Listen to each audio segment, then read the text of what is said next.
muitos bombardeios, fumaça no céu, céu completamente tomado por fumaça nesse 24º dia de guerra. E a gente teve fatos aterrorizantes nesse último final de semana em relação a essa guerra, como por exemplo os saques que aconteceram em armazéns ali, galpões que foram armados pela Organização das Nações Unidas de palestinos que não têm o que comer, não têm o que beber e simplesmente entraram nesses armazéns e saquearam tudo numa das maiores crises humanitárias que o planeta Terra, infelizmente, está vivendo e vendo ali no Oriente Médio. Essa crise humanitária que com certeza gera também tensões políticas, afinal de contas, o mundo está em tensão por conta dessa guerra. Há preocupações na França, preocupações com judeus aqui no Brasil e na América Latina, preocupações com palestinos. A situação não está nada boa e hoje a gente vai tentar analisar e entender um pouco melhor, porque nós temos um time de primeira linha, primeira qualidade. Estamos falando de Mano Ferreira, daqui a pouquinho o Rabino Dudu Levinzon vai estar com a gente, Avi Gelber, PP, Nelsinho Kobayashi e a nossa Barbie, Lady First deste programa, Miriam Spritzer. Mi, vou começar por você, minha amiga, traz a tua primeira impressão. Bom dia a todos. Realmente, assim, eu achei interessante acompanhar esse final de semana, porque a gente teve um blackout quase de mídia, né? Não teve muito acesso ao que estava acontecendo dentro de Gaza, de fato, e houve um motivo pelo qual isso aconteceu. A gente tem que lembrar que é uma guerra, que a parte de informação faz parte da guerra e que Israel precisava, com certeza, desse efeito surpresa, inclusive, para atingir esses pontos do Hamas. E tem suas casualidades, vamos lá, né? A população civil ficou sem comunicação por algumas horas, depois logo foi recuperada. Inclusive, já anunciaram que recuperaram água e eletricidade nas partes do norte de Gaza. Então, tem algumas boas notícias aí até para a população civil de Gaza, que está com tudo muito limitado, enquanto o Hamas tem acesso a combustível, água, eletricidade, comunicação, comida, enfim, tudo. E também essa questão da tensão para as comunidades judaicas no mundo inteiro. Ontem a gente teve uma situação horrível no aeroporto da Rússia. Eu não sei se vocês viram que um grupo de pessoas tentou pegar um avião que estava chegando ou saindo de Tel Aviv para encontrar passageiros judeus e linchá-los. Isso aconteceu em vários lugares, coisas semelhantes aconteceram em vários lugares do mundo. E a gente está vendo aí um alto nível de antissemitismo surgindo, que é um pouco assustador para as comunidades judaicas pelo mundo inteiro. E, claro, também islamofobia está surgindo. A gente está sabendo de vários ataques individuais aí que estão acontecendo pelo mundo. E é uma semana que acredito que vai ser muito tensa daqui para frente. Muito bem, gente, essas imagens que nós estamos exibindo aí são da faixa de Gaza. Essa daí não é a divisa do território com o Líbano, né, Mari? Essa daí é da região norte ali da faixa de Gaza, se eu não estou enganado. Nós estamos com várias câmeras, várias imagens aqui para vocês, para tentar transmitir ao vivo, fato por fato, tudo o que acontece. Agora eu quero trazer uma situação aqui, meu querido Mano Ferreira. Hoje nós temos 2,3 milhões de habitantes ali localizados nessa região da faixa de Gaza e nesse momento, metade deles não tem água potável. Aí você pensa na seguinte situação: você abre a torneira da tua casa e escorre não uma água potável, uma água com gosto de esgoto, uma coisa muito semelhante a isso. Como se fosse o Rio de Janeiro, lembra quando aconteceu? Exatamente. E aí o que está acontecendo lá, gente? É inacreditável essa situação que eu vou passar para vocês.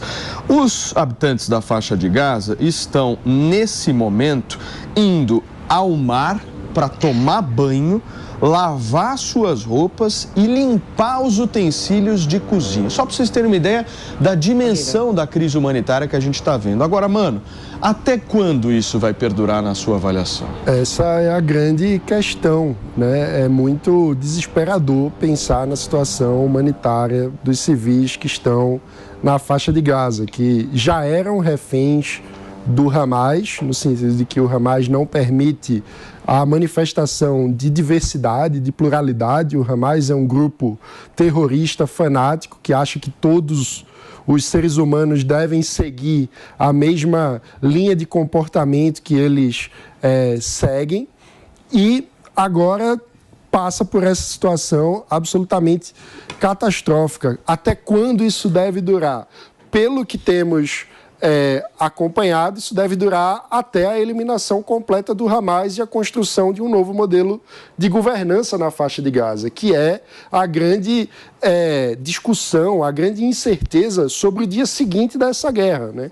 Como que será construída uma estrutura de governança que seja minimamente legítima para os próprios palestinos e que não seja corrupta, né? Que seja, de fato, representativa da vontade dos palestinos e do desejo de autodeterminação do povo e de busca da prosperidade, que, no fim das contas, é o que qualquer ser humano deseja em qualquer parte do mundo, viver sua vida e ter prosperidade. Infelizmente, ficam reféns dos extremistas, dos fanáticos que preferem guerrear. Maninho, enquanto você estava falando, dá uma olhada, turma, nessa imagem que a gente está exibindo para vocês agora. Olha a dimensão do bombardeio que nós estamos vendo nesta segunda-feira lá na faixa de Gaza. A quantidade de fumaça, enquanto o Mano estava falando, o cameraman lá, o cinegrafista, conseguiu deslocar a câmera para captar essa imagem desse bombardeio que acaba de acontecer. Há poucos minutos aconteceu esse bombardeio que está tomando mais uma vez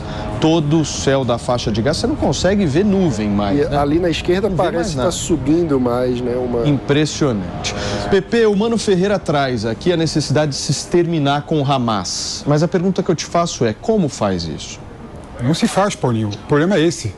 O problema é que a intensificação dos ataques de Israel, completamente legítimo, né? Porque a gente defende o direito de Israel de se autodefender, está gerando na Palestina, principalmente na Cisjordânia. A Cisjordânia é governada pelo Fatah, né, a autoridade palestina. Na Cisjordânia, o pessoal que apoiava o Fatah está criticando o Fatah e está começando a apoiar o Hamas, né? O Hamas é uma ideia, não é? E ideia não se termina somente com extermínio e somente com guerra. E é bom lembrar, mais do que tudo, Paulinho, um ponto importante, né? Os líderes, as lideranças do Hamas não estão na faixa de Gaza. O líder principal está agora no Catar, né? Ou seja, mesmo que Israel consiga exterminar todo o combatente do Hamas, ela não vai conseguir exterminar a ideia do Hamas e nem conseguir exterminar os líderes do Hamas. O líder do Hamas, para você ter uma ideia, está em hotel 5 estrelas no Catar, né? Ou seja, esse é o problema, né? Com a intensificação que está acontecendo atualmente na faixa de Gaza, o que está acontecendo naturalmente é um efeito reverso, né? Infelizmente, a ideia do Hamas está ganhando muito mais força do que estava antigamente. Agora, como é que você lida com isso, né? Israel tem 2 objetivos na guerra. O primeiro objetivo é recuperar os 230 reféns. O segundo objetivo seria enfraquecer ou exterminar o Hamas. Exterminar o Hamas, na minha opinião, é impossível, né? Mas enfraquecer, talvez tenha uma possibilidade aí. E depois, o que vai fazer com a faixa de Gaza? Esse é o problema, né? As crianças que estão perdendo os pais nessa guerra na faixa de Gaza podem virar o terrorista do futuro. Então, Avi Gelber, passando a bola para você, buscando entender o seguinte, até quando Israel vai aguentar essa pressão? Porque as imagens são muito fortes. A gente tem, 14 mil pessoas aproximadamente, o dado de ontem que eu trago para vocês, hospitalizadas ali por conta dessa crise humanitária. Essa imagem pesa, ela pesa bastante politicamente. Até quando Israel aguenta sustentar essa narrativa? Eu acho que nesse ponto que a gente está hoje, Israel vai buscar o objetivo da guerra. O Pepe falou que concordo, não existe acabar com o Hamas, mas diminuir bastante toda a força bélica e também eliminar líderes para poder ter uma trégua, vamos falar, mais longa, de mais anos, como aconteceu com os talibãs.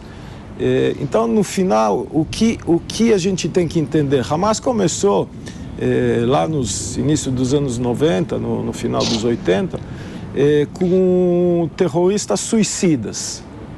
Hoje é uma organização suicida, porque ela sabe o que vai ser o final dela, mas ela, através desses atos que ela está fazendo, ela, na verdade, conseguiu, e tem um sucesso, de incitar o mundo árabe e o mundo lá fora. O islamismo que a gente vê hoje radical em várias capitais, vimos o caso da Rússia ontem, vimos casos na Europa, está se espalhando e, na verdade, isso foi o objetivo de guerra do Hamas. É botar o terror em Israel e botar essa incitação para o público em geral. Então, o que vai ser o fim? Vai ser ainda uma guerra longa, porque não é fácil entrar em Gaza, apesar que Israel está entrando com equipamentos, está entrando com tecnologia, então não está se expondo tanto como em outras operações. E hoje, que já está, na verdade, na entrada da cidade de Gaza, vai fazer esse trabalho com calma, com paciência e vai ter que aguentar a pressão do mundo. Só que o mundo sabe, Israel hoje é o para-choque dela. Se o para-choque cair, vai chegar no motor, vai chegar no motorista, vai chegar na Europa. E esse antissemitismo que a gente vê crescendo, isso historicamente, se a gente analisar, não podemos esquecer. Começa com os judeus, mas não acaba com os judeus. Começa por uma razão e acaba por outra razão. Isso estamos falando desde de Stalin e desde antes que perseguiam os judeus por religião, depois por raça, na Segunda Guerra Mundial, e agora pelo fato que tem um Estado.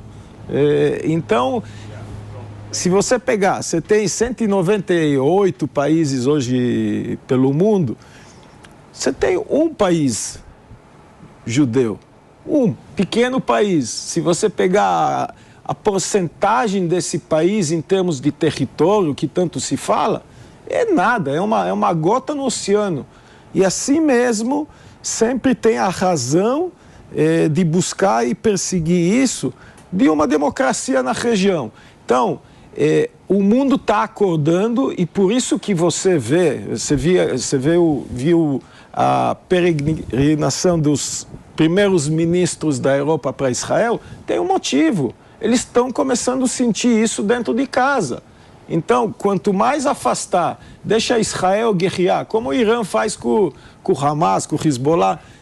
Deixa os caras na frente, eu não tenho nada a ver com isso. Eu não tenho nada com isso, fico ali na boa. Então, a Europa sentiu, sim, e por isso que eu acho que vai ter um apoio prolongado, apesar das questões humanitárias. Israel está abrindo um pouco a guarda nessa questão, está entrando 100 caminhões por dia de ajuda humanitária, voltou 29 milhões de litros de água por dia, então não voltou na totalidade dos 46, mas voltou mais de 50%. Sim. Então Israel tem essa visão e está tentando equilibrar. Agora, tem um antissemitismo disfarçado, não tem não, né, o senhor? Claro que tem. Bom dia, Paulinho, bom dia, meus colegas. Tem, e isso se revela cada vez mais à medida que a gente vê os fatos já trazidos aqui pela Miriam, né? No mundo todo. E aí a gente não tem uma questão localizada, nós temos uma questão de ordem mundial. Em todos os lugares tem isso. A gente viu fatos acontecendo nos Estados Unidos, no próprio Brasil, algumas denúncias parecidas com isso também. E isso vai revelando também alguns fatos como esses. Agora eu queria falar, Paulinho, sobre o que a gente estava conversando, até quando vai, né? Eu acredito que o relógio começa a correr contra Israel à medida em que há uma pressão mundial pelos civis da faixa de Gaza, né? A gente já tem hoje, mais uma reunião do Conselho de Segurança da ONU, não sei se isso vai chegar a algum lugar. 27ª em 3 semanas. Isso, exato, não sei se vai chegar em algum lugar, o PP falou que vai, né, Diogo? Falta um dia para o Brasil. Falta um dia. Eu acredito. O Brasil acaba a presidência. Sim, eu acredito. Eu não acredito, mas vai pressionando. Claro. Porque cada vez o argumento, em especial contra Israel, vai ganhando força à medida que tem mais número de mortos, enfim, essa coisa toda. E imagine só que, do ponto de vista da pressão, é claro, o relógio vai contra, mas a gente tem que considerar que, apesar do território da faixa de Gaza ser um território pequeno, cerca de 40 quilômetros por 10, por 12, alguma coisa assim, a gente tem cerca de 500 quilômetros subterrâneos. Então imagine só se Israel vai entrar na faixa de Gaza e não vai, pelo menos, explorar, entender o que está por debaixo. Eu imagino que não seria uma estratégia inteligente, já estando lá, não começar a fazer esse tipo de incursão também. Claro que com todos os complicadores de fazer uma incursão em território subterrâneo, né? Em níveis de território subterrâneo, porque há quem diga que são 3 andares subterrâneos, então imagine só a dificuldade. Israel teria muito tempo pela frente para fazer tudo o que precisa ser feito, mas o relógio vai contra à medida que a diplomacia internacional vai aumentando a importância da morte dos civis.